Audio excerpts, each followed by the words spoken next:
This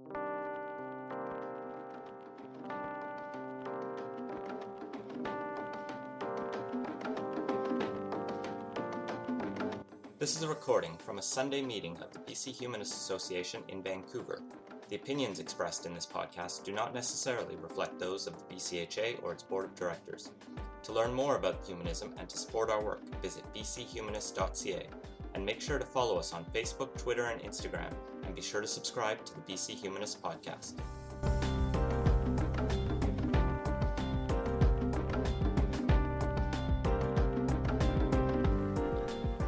Good morning, everyone. I hope everybody is doing fine.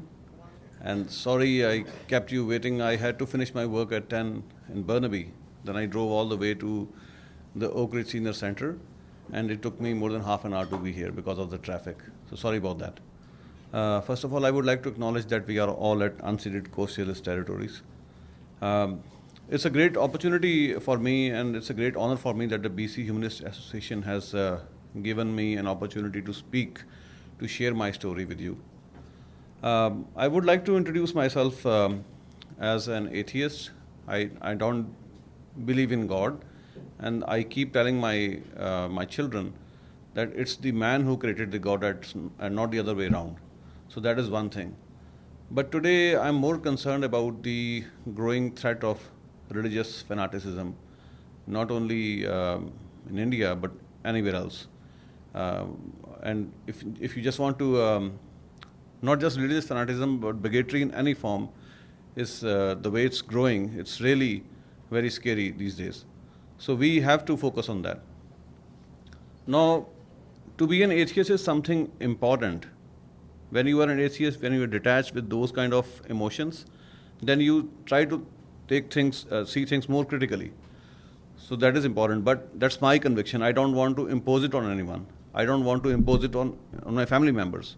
So I keep telling my kids that this is my belief, that there is no God, and it's the man who created the God. But if you want to explore religion, I am not going to put restriction on you. But I will be more concerned if you are walking into the territory of the, what we say, fundamentalist forces. Because right now, we have to see what exactly is happening around us. And I would like to talk more about India because I was born there, raised there, so I'm more familiar with the situation in that country, and I hope you understand it. So in India, what is happening right now, we have a government which wants to transform India into a Hindu theocracy. Although India is a secular democracy and the Constitution of India guarantees religious freedom and equality, but we have a government which wants to turn India into a Hindu state.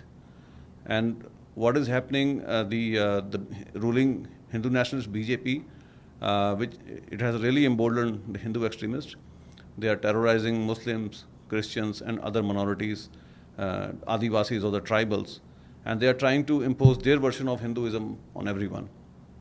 So Muslims are repeatedly being targeted for eating beef, and in some cases they are not even eating beef, but it's just presumed that because they are Muslims, so they must be cow eaters. So they are being thrashed, and cow vigilantes are going around terrorizing people. So in this kind of situation, I'm really forced to believe that we need more moderate voices to fight against BJP.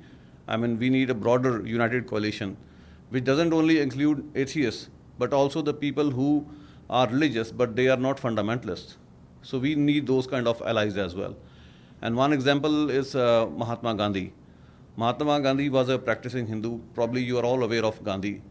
He was assassinated in 1948 by the Hindu fundamentalists because he was opposing the partition of India on religious lines. As you know, India and Pakistan used to be one country before 47, but in 47, the two nations were divided on religious lines. So he was opposing it. And that was the reason why the Hindu extremists killed him, because they thought that he is a big roadblock. And he was trying to educate Hindus about the threat of a Hindu nation. Although he was a devout Hindu, practicing Hindu, he believed in casteism, he believed in orthodox brand of Hinduism, but he was not willing to go along with the fundamentalists. So that was the reason why he was assassinated. Today, the people who killed him are running the country. The RSS the Rashtriya Swayamsevak Sangh, which is the ultra-nationalist Hindu organization of which BJP is a part. That was the one which was responsible for his assassination. So ever since they have come to power, they are trying to glorify his assassins. They are trying to, rewrite the history from a more Hindu nationalist perspective. So these things are creating a lot of problems. In this kind of fight, we need to make a broader coalition against those kind of forces. And what I personally feel, despite being an atheist, sometimes atheism can become a roadblock when you are stopping a dialogue with all the people just because of their religious belief. We cannot assume that all the religious people are fundamentalists. So the way bigotry is growing, Islamic jihad is posing a threat to the society. We need more moderate voices on our side, so that we can counter them. And to counter them, it's very necessary to have a dialogue with people who are religious, although they are not atheists, but not fundamentalists. So we have to find out allies in this world.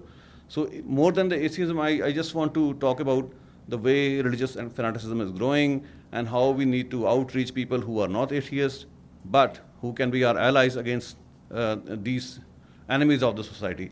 So today I've come to share those kind of thoughts with you, and I hope people would like to listen more. And I will be happy to have a conversation rather than just monologue here.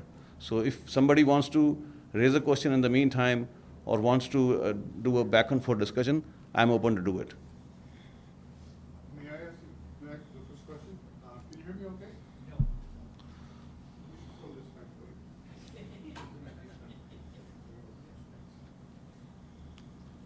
You just mentioned mattress. What is a mattress? Did you say mattress? M-A-D-R-A-S? City. It's a city? Oh. Madras. I thought perhaps it was some sort of school. So is there a problem with the teaching that's happening in the Hindu schools, perhaps? Or are they teaching fundamentalist Hindu views in the schools? You know, it's very unfortunate. People know about Gandhi, but generally nobody talks about how he died. He was murdered, and he was murdered by Hindu fundamentalists. But there is a general silence about it in the entire world. And that's why people are not recognizing the way Hindu extremism is growing in India right now, under Narendra Modi. We are mostly talking about Islamic jihad, because we are all, at some level, consumed by Islamophobia. So we are unwilling to see the other possible, the enemies to the peace and harmony in the world. And RSS is one of those groups, which is promoting the idea of Hindu theocracy. So they have their own special schools where they try to poison young minds, and their teaching style is no different from what we often hear about the Islamic jihad and madrasas in Afghanistan or anywhere else. So it's the same narrative. That was my concern. I hope I answered your question. Yeah. They just had elections in India, and I was curious, what was the initials of the party that you're talking about that is posing the problem? Do they have, are they the NPR or something? BJP, yeah. What is it called? It's called Bharatiya Janata Party, BJP. BJP, yeah. BJP is a political wing of RSS, Rashtriya Swayamsevak Sangh. BJP, and they're political arm of this RSS, yeah. RSS, that are the extremist Hindus. Definitely, yeah. And did they do well in this last election? Yeah, recently there were some elections in different provinces, including Uttar Pradesh, which is a very huge province. So they actually had a sweep.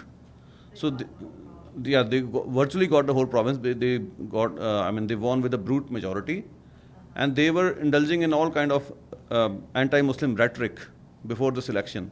So which is also very scary. The kind of card Donald Trump played in US and he got elected is no different for what we are seeing in Uttar Pradesh. Swami Nityanath, who is a practicing seer and who is known for his orthodox views and who has been spewing venom against Muslims, he has now been nominated as the chief minister of the state. Chief minister. It's like a premier of the province. Oh, really? Yeah. So about one state, so. Yeah, so there are other states as well, like Uttarakhand, like others. But Uttar Pradesh is very big, very huge. So it has a lot of stake in the upper house and the lower house of the parliament. So The Indian parliament. yes, definitely. So they're now in actually control of the country, or they're getting there? There is no question about it. Right now, they are in control of the country. But the thing is, they have some challenges in the upper house of the Indian Parliament, and if they continue to win provincial elections, they are going to increase the number in the upper house. Then becomes easier for them to change the constitution of India. And once they change the constitution, they can turn a secular India into a Hindu state. It becomes easier for them.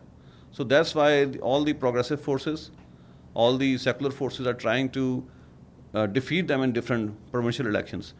But the situation is that they are playing the divisive card all the time, and they are getting elected. That is something to worry about. By playing the divisive card, how are they doing that? Like they try to polarize different communities on religious lines. Okay. I give you one example. Only recently, some people from the so-called untouchable community, Dalits, they wanted to see the Chief Minister of Uttar Pradesh, Swami Dityanath. So they wanted to see him. So they were advised by an official, not by a politician, but by an administrator, that go and clean yourself, go and wash yourself with the soap and use some scent to come and see the Chief Minister. Those kind of things were suggested to the so-called untouchables and oppressed people by an administrator in that province. So you can well imagine what kind of narrative they are trying to build. So are they still supporting the fact that there's a class system? Are they still? No doubt about it, because RSS believes in the caste system. Okay. But the thing is, Mahatma Gandhi also believed in caste system. There is one complexity there. Mahatma Gandhi denounced untouchability, which is a byproduct of caste system. But he believed in caste system still. Whereas these people, they can go to any length of even justifying untouchability. So that is more problematic. Caste structure itself is problematic. There is no question about it. I mean, I don't support it. There are others who don't support it. There are others who criticize Gandhi for this very reason, that why you support caste system, which is the ill of the problem, which is the root of the problem. But the fact is that when Gandhi opposed untouchability, it was around then that they tried to kill him the first time. There were around 5 or 7 attempts on Mahatma Gandhi's life. So 6th or 7th one was fatal. But the first attack happened when he opposed untouchability. Thank you. Thank you very much, Gurpreet, for coming in today. I had 2 questions. I believe that the Indian Constitution, correct me if I'm wrong, please, the Indian Constitution says that it is illegal to criticize any religion because they're worried about stirring up emotions, as you can imagine. So they're making the religion untouchable, basically, by that. I think it's clause number 5 of the Constitution. I could be wrong. Please correct me if I am wrong. So that's the first question, if you could confirm that. And secondly, there's a local Sikh activist here in the Lower Mainland, Gurpreet Singh, who has recently been funneling weapons and training Sikh fundamentalists in Western India to attack Indian government installations. And they've arrested several gentlemen who recently, I'm just reading in the South Asian Post here in Vancouver, how they've arrested people over in India who were from Vancouver, trained in terrorist tactics and given weapons, and they were caught at the border pushing weapons across the border. I wonder if you could talk about what kind of local support Sikh fundamentalists have for financing and giving support, moral and other support for violent overthrow of India. If you could comment on those 2 things, I'd very much appreciate it. Thank you. Sure. So let's begin with the second question. Because today morning I had a discussion on that issue on air with a senior journalist in India. So the merits of the case are under doubt. We are not 100% sure if that case holds any kind of merit. Because the people have been arrested, and the way it happens in India, people say certain things under pressure in police custody, and you try to make an evidence out of it. The real admissible evidence is a statement that is made in the court. That is technically considered as a real evidence, but not the one that is, extracted in a police custody through duress or coercion or whatever. So we are not 100% sure of, that those people are really any kind of threat to the society or the country. Now, having said that, there is no question that Khalistani movement was very strong during 80s and went until 90s, and that culminated into the Air India tragedy. We all know that. And they have been very active in Canada too. But you know what? The movements depend on the situation at the grassroots. Back then, they had a tremendous support in Punjab, within the Sikh community. That support is gone now. Nobody really cares about Khalistan. The people who want a separate Sikh state, whenever they try to get elected, they run for office, they generally get defeated. And at times they had to face humiliating defeat. So the movement is gone. Our concern is that the way Hindu nationalist parties have become powerful in India, they are trying to create a narrative, discourse of nationalism, patriotism. They are trying to pick Muslims, they are trying to pick tribals, they are trying to pick Sikhs as a target and tell the world that, you know what, these people are posing threat to the society, these people are posing threat to the security and safety. But here is the thing, RSS, which believes to transform India into Hindu state, is much more dangerous because it is enjoying the state backing, it has its people in the government, in the army, in the intelligence, in the media. They pose much more serious threat to the society. Nobody is looking into that. And here is one thing. If you go to the website of India's National Investigation Agency, you will find a complete list of banned terror groups. And on that list, you will find Sikh groups, Muslim groups, tribal groups, but there is not single Hindu group identified on that list. So it's clearly they are being selective. So everything they are saying is now under scrutiny and under question. So we cannot 100% be sure that that's what it is. But the way Hindutva or Hindu extremists are being ignored, their activities are being ignored, and the way the minority extremist groups are being picked, there is some problem over there. So we have to see it that way. And secondly, you mentioned about the criticism of religion. It's very unfortunate that in India, if we go into the history, we have wonderful examples of how people used to be agnostic, and they were being agnostic openly. There was no fear. Probably you have heard about Charvak. And Bhagat Singh, the Indian revolutionary, he was an atheist. He wrote an essay, Why I'm an Atheist, which can be Googled easily. And that essay actually turned me into an atheist, I must admit. So Bhagat Singh emphasized on atheism. Dr. Ambedkar, the one who actually wrote Constitution of India, he always encouraged people to adopt scientific temperament. And likewise, there are other examples where you can see how the atheism was very, very much part of the discourse in India. It was not a taboo. It is now being made a taboo. So any criticism of religion should not be banished at all. If somebody is trying to banish it, it's only because they try to use that kind of situation for political survival. It's all these kind of problems are being created by the ruling classes. Just they want to retain power, so they don't want you to raise any kind of question, any kind of question about religion, about spirituality. And now under Modi, this thing has really increased, this kind of threat. So they will never let you question any Hindu icon, or for that matter, any value which is outdated. So those are the problems we are facing right now. Modi. Yeah. Modi is the Prime Minister of India.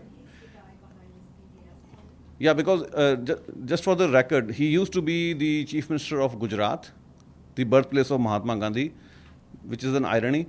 And in 2002, he actually engineered anti-Muslim pogrom. And that was the reason he was denied entry into US and some other countries. So when in 2014 he becomes the Prime Minister, it becomes easier for him to travel everywhere. And that's why when he came to Vancouver in 2015, there was a huge protest outside the Ross Street Sikh Temple. Yes, just carrying on the discussion, because you've already touched on some of this. India is such a vast, huge country with a large population. I'm interested to know if there are differences between the urban vote and the rural vote. on these. Where does the BJP get its vote from, and where is the secular movement the strongest? That's a very good question, and mostly BJP has its bases in urban India. There is no question about it. The middle class business people were their main supporters. They were their main financiers. But of late, what is happening through RSS, they have been doing a lot of social engineering. They have created very strong base even in rural India. Even in tribal India, they are I give you one interesting example what they are doing. Like tribals in India, they follow their own cosmology, own spirituality. They have always been like independent in terms of their spiritual beliefs. So Christian missionaries have also been trying to appropriate them, and of late the RSS is also trying to appropriate those people. But whereas they have their own independent spiritual belief, they believe in nature, they feel connected. It's the same story as we hear about indigenous communities in Canada. There is no difference. So what is happening, RSS people, they go to the tribal communities, they tell them that, you know what, Jesus could not be your icon. Your icon is Hanuman, Lord Hanuman, the monkey god, because he's much more closer to your culture. So when they precipitate those kind of things, they naturally get some kind of recruitment. So once they get that recruitment, they try to use those communities against Muslims, against Christians. Because RSS believes in Hindu India, and in their opinion, Christianity and Islam, they are alien religions. For them, Sikhs and Buddhists, they are part of the Hindu fold, which is again a problem. A lot of Sikhs are resisting that. So what they are doing, they are trying to do a lot of social engineering in villages, in tribal belts, in rural pockets of India. And that's why in Uttar Pradesh, we have this government coming to power with the brute majority. It was unthinkable. It was unthinkable that BJP will ever be able to set its foot in villages. But now it's not that way. They have really succeeded in making inroads into rural Indian villages. As far as the secular forces are concerned, secular forces are also working hard at their own level in different parts of India. You cannot just say they exist here and not there. The only thing is in certain states where BJP has an absolute majority, where they have infiltrated their own people in academic bodies and they have tried to shun any kind of dialogue. So you feel that those secular voices have been marginalized and pushed around. But the secular forces are working hard to recapture their territory, but I don't know how long it's going to take. Because once, you have to understand one thing. Congress has been in power for a number of years, which is supposedly a secular party.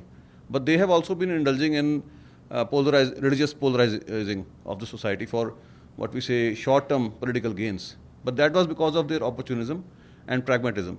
RSS has an agenda. They want to turn India into a Hindu state. So you have to see that difference. So taking advantage of the political opportunism the Congress was doing, so they have been doing it more blatantly and openly.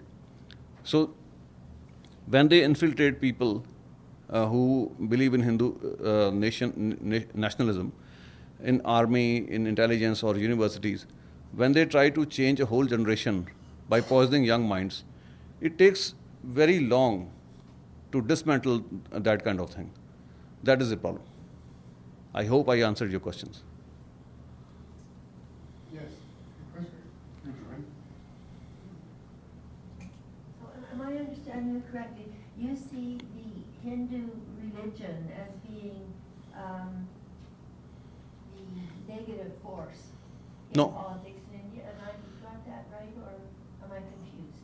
No. I'm not. I never said that Hindu religion is a negative force. For that matter, no religion is a negative force. But any religion can become a negative force if politicians want them to use it that way. Okay. That's what BJP is doing. So Mahatma Gandhi also was a practicing Hindu. Yes. But his Hinduism was different from the Hinduism of Narendra Modi. His Hinduism are more embracing, more inclusive, whereas they have tried to create a discourse of exclusionism. Okay. Yeah. So thank you.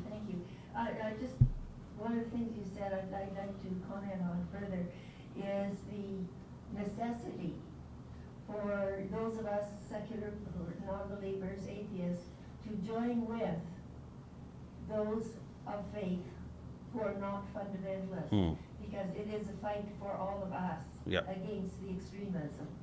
And I think that's an extremely important point that we should keep in mind, that we need to work together with other people who are reasonable. Of course. No matter what their belief in God is, as long as they're not the fundamentalists. Of course. The fundamentalists are the danger, not the ordinary people who might have faith. Definitely. No, Very important point. Thank you very much. no problem. So that's why I like the name of the organization, BC Humanist Association. It's more inclusive. Like any religious person can also be humanist and reasonable. Not all the religious people are fundamentalists.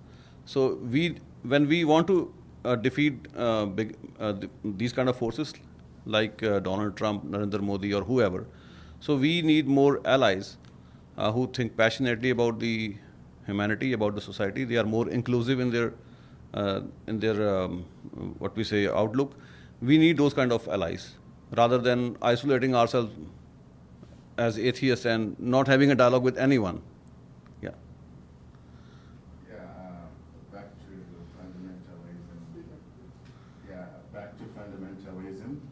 Like many of religions around the world are written religions. Like they have books, they have references, and they have like clergymen that tell them and dictate them to what, how they do and how they deal with life. So is it the case in India, like you're mentioning, that the political system is somehow influenced by some like doctrines or religions or whatsoever, in India? So, and that's not what I was thinking, because I thought India, regardless of the corruption and the corrupt like political system, I felt like it's very secular because they have maybe hundreds of doctrines, and I don't see a reason, like being an atheist in India, like I don't see the problem, because who are you trying to prove that you don't believe or you believe? Because there are hundreds of them. There's not like one state, one religion, or one state, two religions. That is, somehow the masses can be controlled easily when talking about politics. So I want to get some clarification about India in the society, India as a society, as an entire country that has all those people from different backgrounds and culture. So how the secularism movement under the society, not just the elites or political platform. And I have a comment, which is like, I don't see the difference, a big difference between fundamentalists and those who claim to be moderate when it comes to religion, because when they go all back to the reference, when talking about Islam, because that's the area where I grew in, they have books, they have Quran, a sacred book, that no one can touch or reform. So 1,400 years, still the same, as it's claimed from the first. So how would you become like moderate in this, since the book has some verses that, instigate violence and, so I see the different levels here, not like, if you become a fundamentalist, it means you believe in the entire thing that is written there, and that's what you're supposed to do if you believe in that religion. Otherwise, you don't know. You believe, but you don't know, because you just find yourself within that atmosphere and you have to just follow. So it is just a matter of time that you will come to that level where you become a fundamentalist. It means the call here is to call for reform in those religions that we see that instigate violence and bring this terrorism. And like any religion, any doctrine, any ideology that goes to extreme into forcing upon people by violence, so it should be addressed to reform, and the elites only, because they are the only ones who know. Oh, that's a very good question. You see, I understand where you are coming from. The narrative of any religion can be problematic.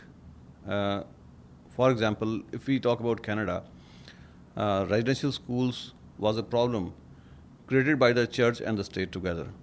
We cannot deny it. There is no question about it.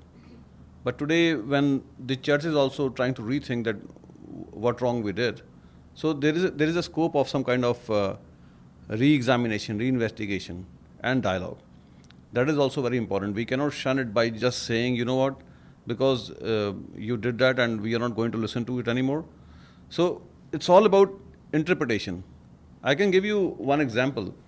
Like Bhagavad Gita is a Hindu scripture, and a lot of people quote number of things from it. But Gita has some problems. Gita justifies caste system, which is very brutal and inhuman. But here is the thing, there is a guy, his name was Hemant Karkare.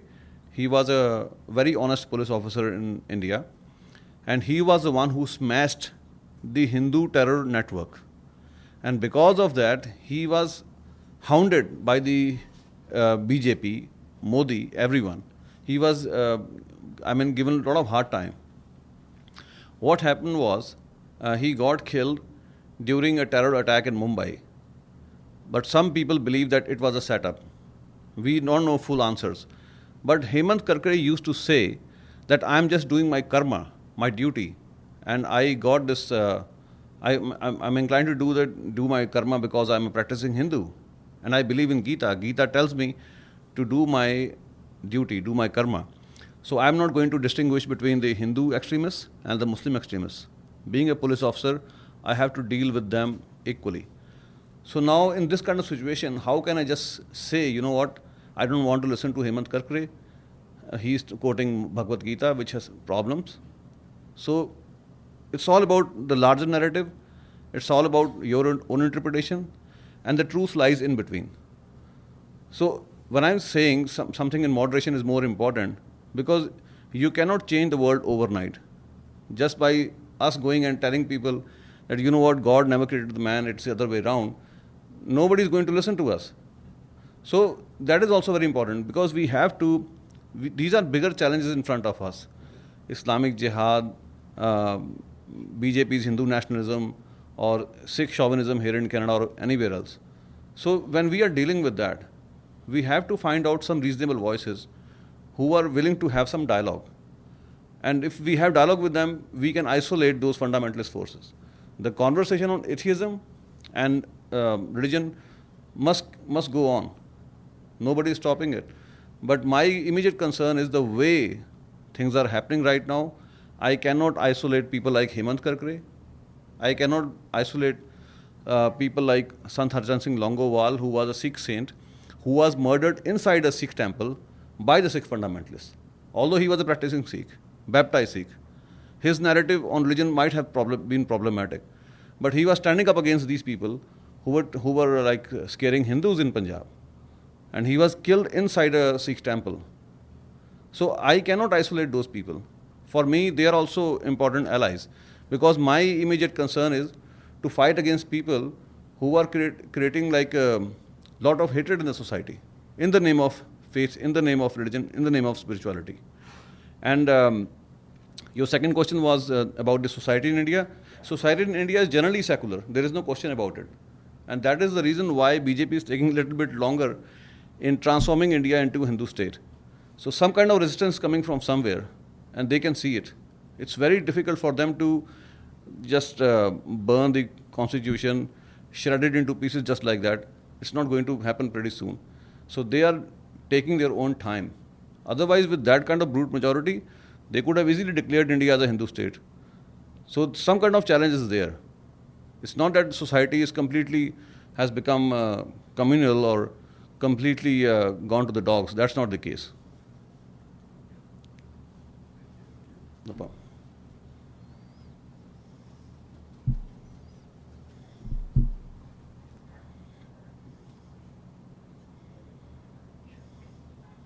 He just gave me the power of the mic if he's too long in the loop. So, a couple of things. I wanted to ask you about your local work here in this community, in the Sikh and Hindu communities here in the Lower Mainland in Metro Vancouver, how are you received? What kind of connections have you made? What kind of projects are you working on? That kind of thing. And the other thing I wanted to mention was that you referenced the city of Mumbai, and until 20 years ago, the name was Bombay.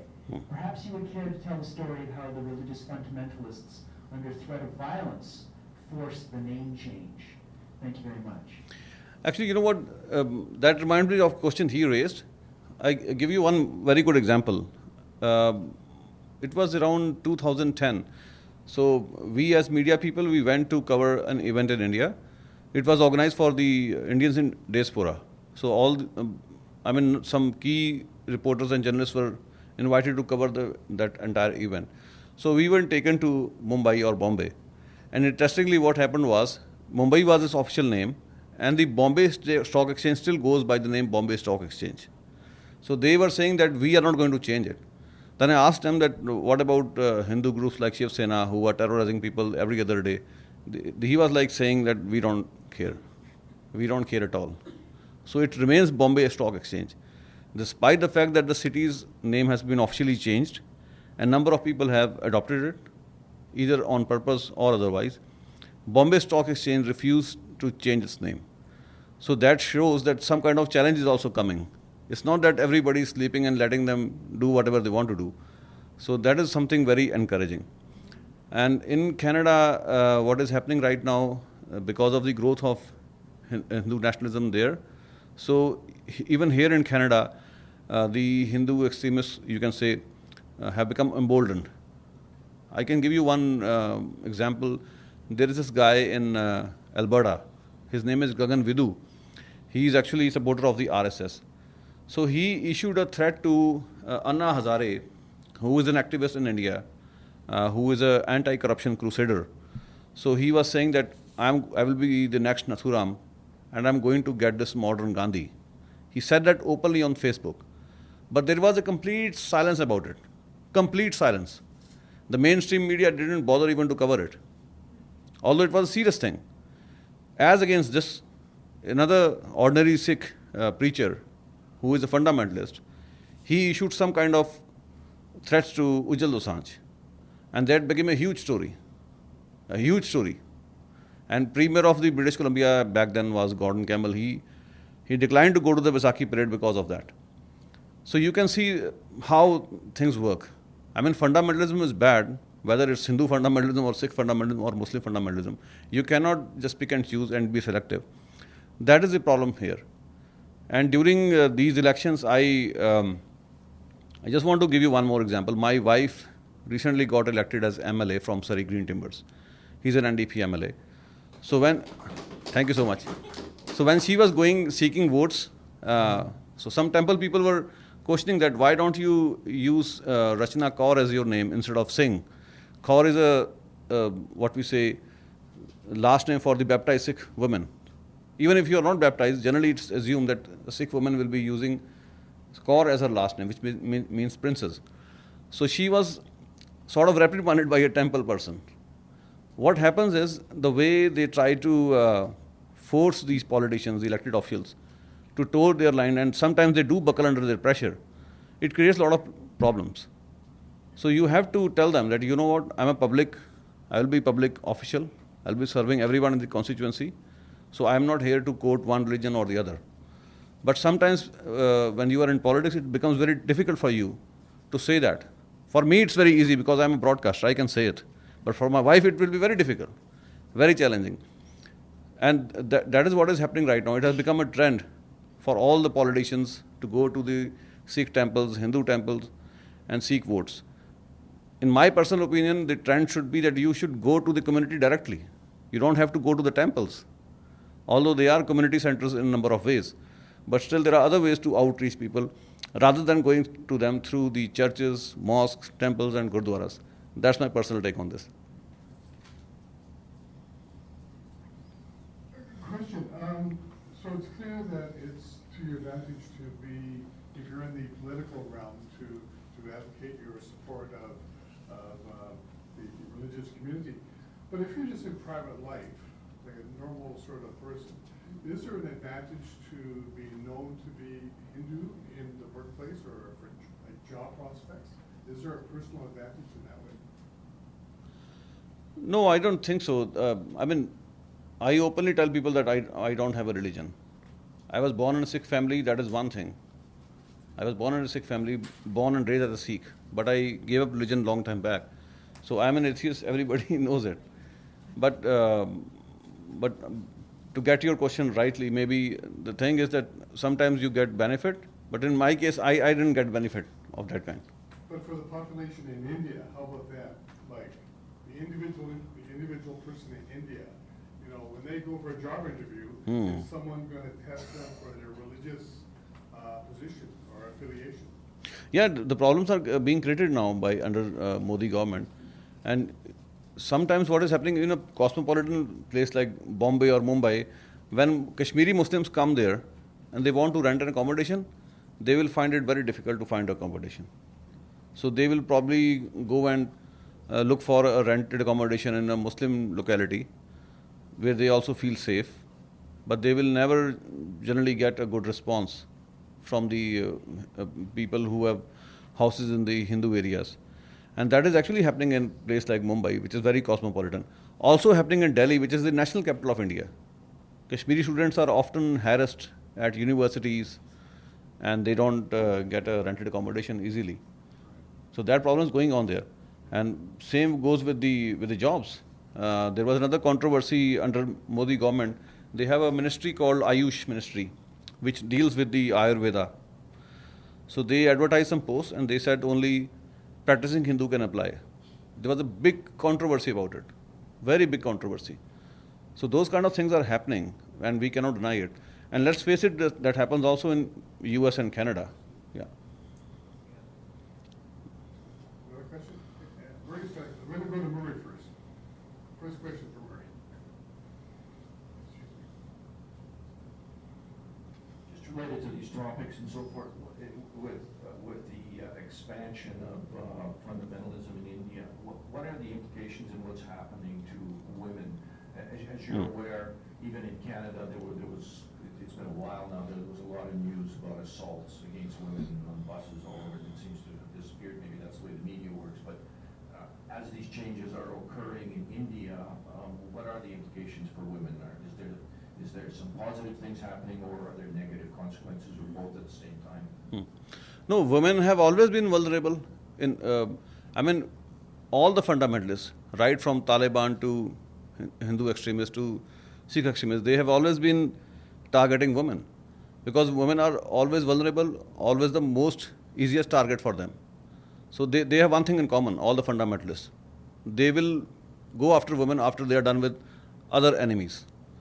It's something which is very common. Taliban have been targeting them. Sikh extremists have been targeting them. Christian fundamentalists are known for doing it. Under Mr. Modi, the attacks on women have increased. And they are twofold. One is that you try to impose some kind of values on them, and then you indulge in structural violence. And the other thing is if you resist, you are obviously under attack. So now what are they doing? They have created a force called Durga Vahini, a militant group of women. So they are trying to set a discourse that what kind of women they are looking for. The woman who is totally wedded to a life of domesticity, living in her confines of the four walls, taking care of the kids and the family. And if she has a free time, she can come to these militant groups, training programs, and take some lessons in martial art and something like that. So they are the ones who are deciding what role women should have. Thinking about women, thinking about assigning role to women according to your own mandate is also very problematic. It's nothing but a structural violence. That's the least I can say. And also, when the 2002 pogrom happened in Gujarat, when Modi was chief minister, the Hindu fundamentalists, they indulged in mass rapings of the Muslim women.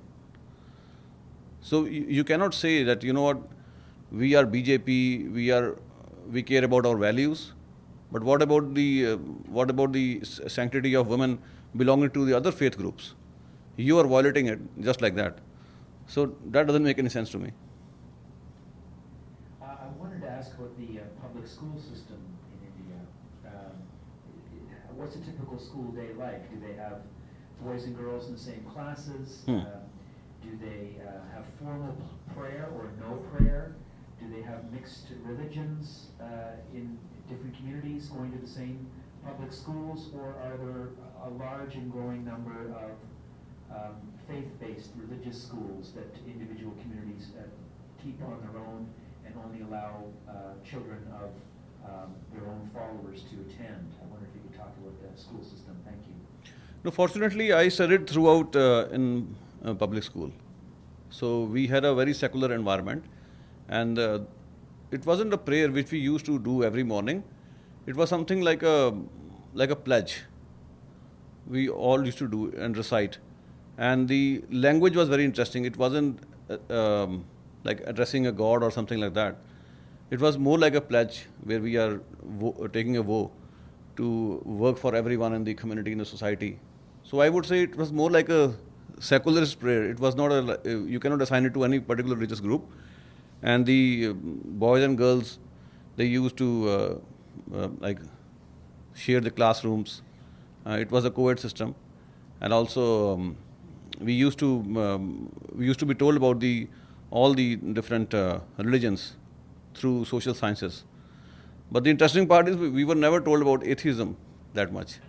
That is very important. There should be a lesson in the school curriculum about atheism and its importance and significance.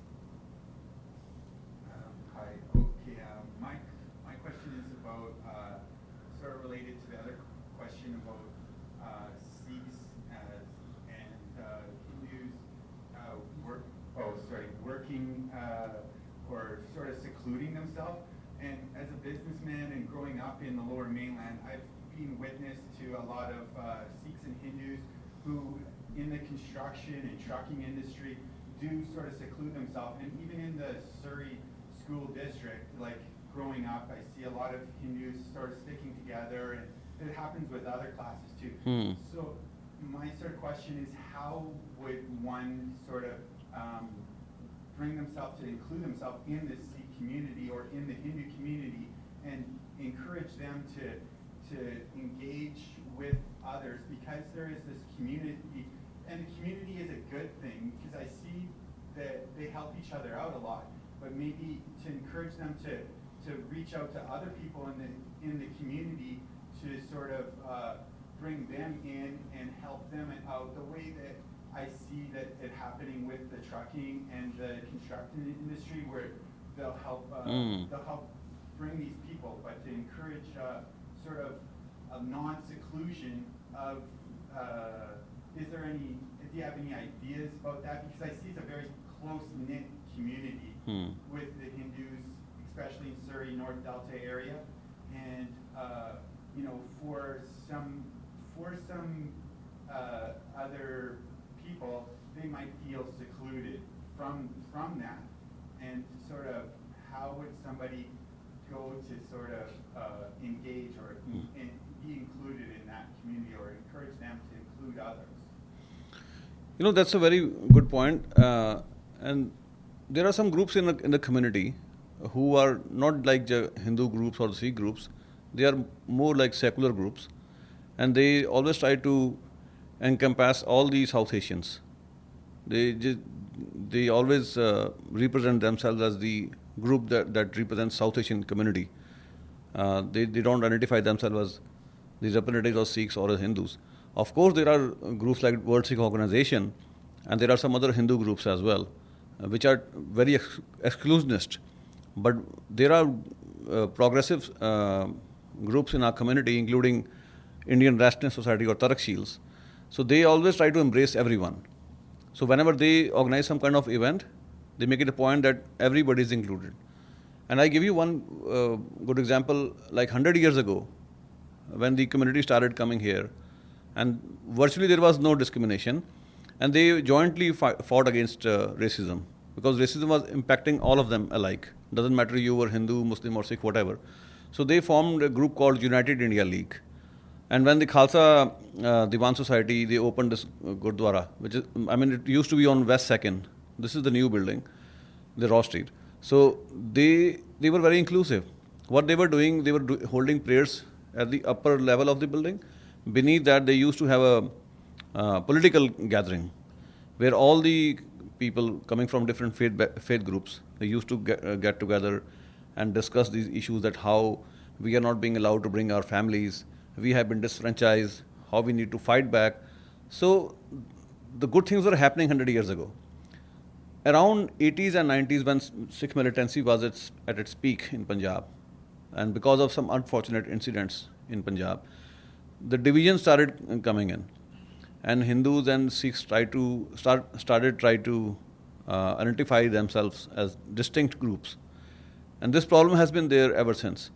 So I personally believe that we need to have more candid and honest conversation on these lines with the members of these communities.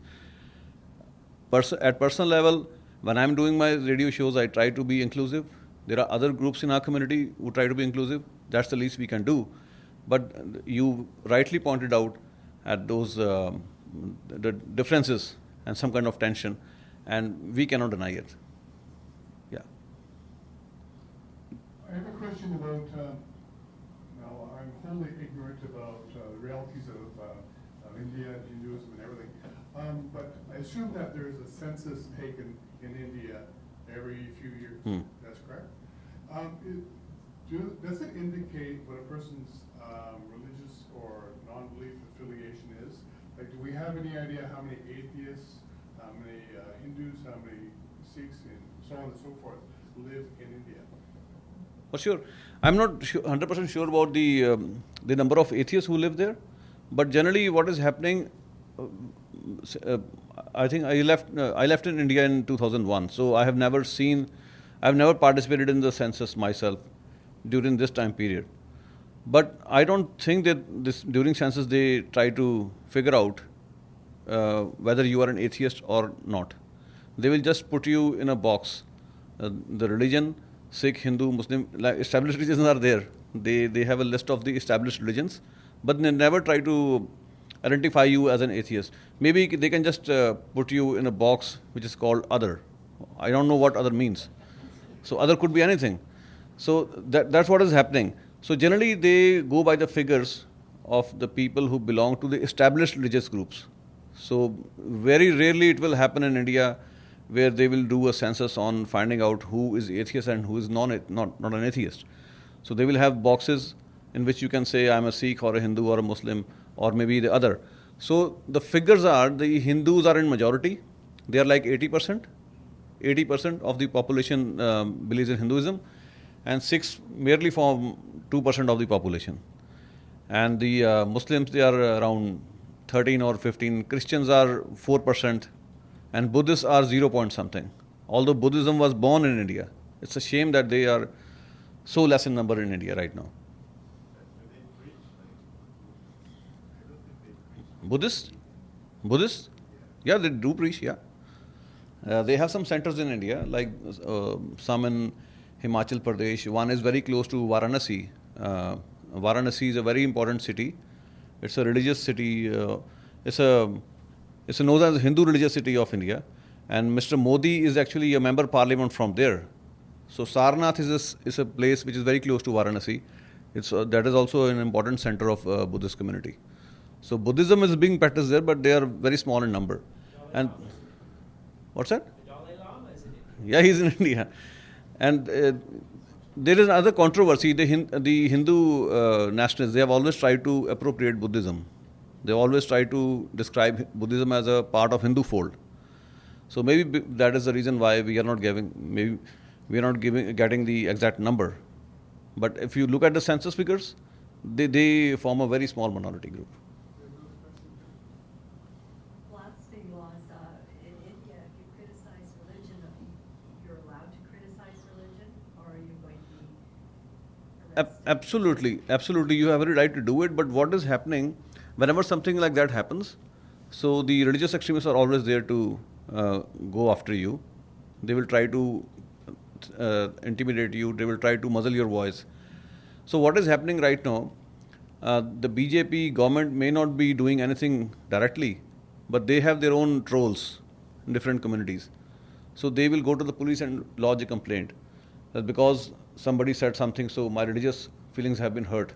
So there is a provision in the law under which you can charge a person that this guy said something which hurt the religious sentiments. So that is the problem. Whenever you try to do some kind of reasonable discussion, you can get arrested, you can be even killed, but lawfully you have every right to criticize religion. Talking in terms of the law, you have every right to do it. But what they do, they have their own vigilantes out in the communities. They will go after you, they will get a complaint lodged, and then you can be arrested. And recently, some Hindu extremists have actually killed some rationalists in India. Narendra Dabolkar, then Govind Pansare. Those people were raising voice against superstition and religious fanaticism.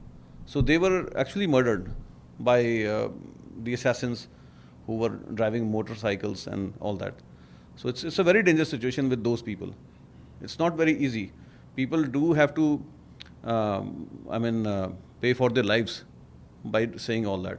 Although legally they are within the right to criticize religion. Any more questions?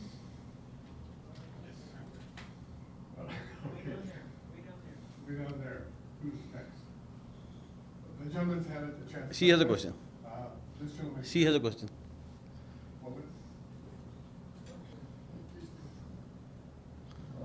The question is too big, I'll ask it later. What was your question? I just have one question.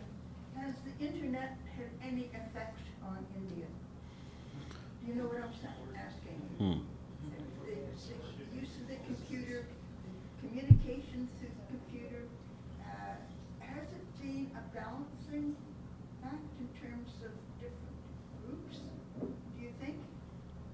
You know what? Internet is a technology that can be used by anyone. I mean, people who are atheists like me, they can also use that tool to effectively outreach number of people. And same way, fundamentalists are using that tool to get more support. So it's a technology which can be used and be misused. Depends how you see it. But definitely it is creating a lot of impact, especially the social media. Especially the social media and Facebook. These days is extremely popular. What is happening right now under Narendra Modi because of this undeclared censorship and a lot of pressure going on the media not to question Hindu nationalism. So people are increasingly following what is being reported on social media. So social media, Facebook, Twitter, they are becoming more popular. And people generally try to use that platform to share their stories and to listen to the stories of the others, which are not being generally covered by the mainstream media. So that way it's an important tool. Okay, so what do you think about Dr. Zakir Naik? Do you happen to follow him? No, not much. If you can give me a little more detail, then I can probably go in a conversation with you. What do you really want to know? Yeah, because he's one of these Muslim figures in India, and he's got, I think, a TV channel where he does his preaching and some debates maybe with the other Christians and other religions. So do you think he can be kind of that alternative that we are seeking for, like the secular society is seeking for? If I'm not mistaken, you were talking to the guy who was maybe charged or his charity was banned. Is the same guy? Yeah. No, but his charity was banned. So there are some good reasons that he was making some controversial statements. But that is one thing. The other part of the story is the Hindu fundamentalists are also doing the same thing. RSS is also trying to raise funds from outside, from places like Canada. But nobody is banning their charity. So there is complete selectivity somewhere. That is the problem. As far as you are saying that he can be an alternative, I'm not 100% sure about it because I have not been following his work completely. But if he is saying some nasty things about other religions, you cannot call that kind of person a reasonable voice. Reasonable voice is the one who is more inclusive, who is trying to take along everyone. And I can give you one example. There is a Hindu priest, his name is Swami Pramod Krishnan. He openly criticizes Modi and his brand of Hinduism. Although he is a practicing Hindu, you can Google about him. He makes speeches generally in Hindi, and he believes in what we say Hindu-Muslim unity, and he is talking mostly about the inclusion. So if that kind of narrative is there, we can always work along. But if somebody is trying to create divisions within a minority community, we cannot see that person as an alternative. So I'm not sure. You always like debate with the other religions. Like, is there any chance you guys would debate with him or talk to him, try to drive him like into reason? Well, you know what? That's a theological affair. That's a theological affair. Let the theologists deal with it. Our main concern is to isolate the fundamentalist forces. And how do we achieve it? That is more important for me. So I'm not a theologist. I'm not a practicing religious person. So I'm least bothered about those theological discussions. In my country, Brazil, there is a huge contingent of fundamentalist Christians. And there is a note here about fundamentalist Christians. Christianity in Brazil is a terrorist institution, and that's another matter. It would take too much time to explain. Anyway, non-religions belief is growing fast, especially among the young people. On the other hand, poverty also grows, and with poverty, Pentecostal Christians get more powerful. In summary, my prediction for the next 2 decades is that the non-religions will prevail. Do you think in India it could the non-religious people in the next decades, they will prevail also, they will grow? Because it looks like India is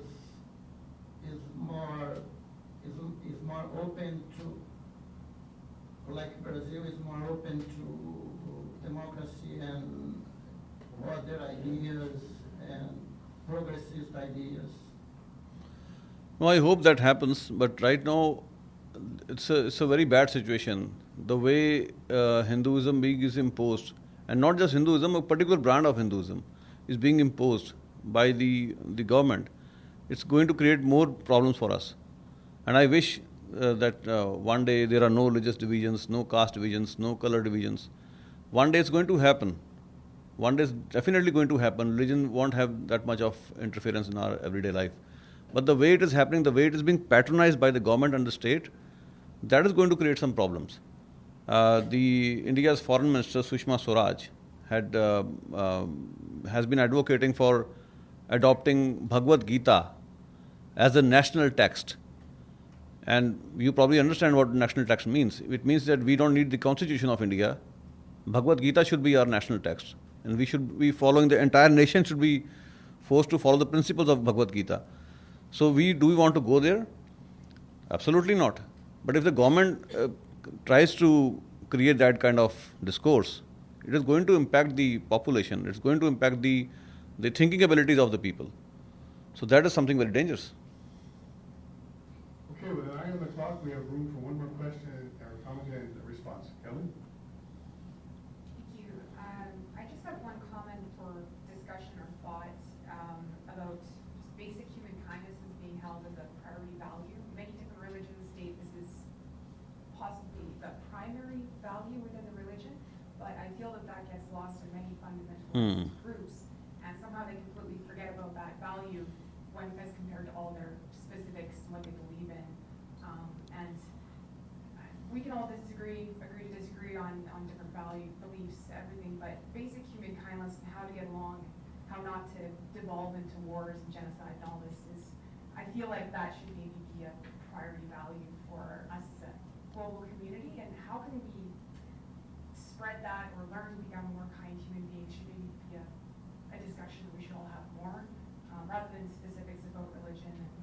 Right. It's difficult to know how to be kind to people who are not being kind, so. Definitely. How can we learn how to do that better, I suppose? No, definitely, and that way I feel some religious groups are doing very good work in terms of doing these interreligious conversations. There are some good groups in our communities which are doing a very good job. I often tell them that why don't you invite us as well? You need at least one atheist voice on the panel.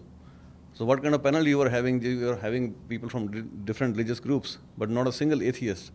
So they always laugh it away, but that's not a point. The point is that conversation is very important, which they are doing, and their motive is to create a human bonding between all these different groups. And that is the crux of the story. And because I grew up in a Sikh religion, these Sikhs, they end their everyday prayer by saying in Punjabi, Tere Pane Sarbat Da Pala, which means we pray to the Almighty, what we say, wellness of everyone on the universe. So it's like inclusive. Same goes for Hinduism. Hinduism also emphasizes on the betterment of everyone. Like they always say that this entire world is one family. This is what they say. Now, what they say, what they mean is a different story, but that these kind of things are part of that narrative. So till the time that it is part of that narrative and we have some people who are reasonable, who respect it, we need to take their help to outreach number of people in our communities and make the human bonding more stronger and meaningful. Thank you very much, Gurpreet. Please, thank you.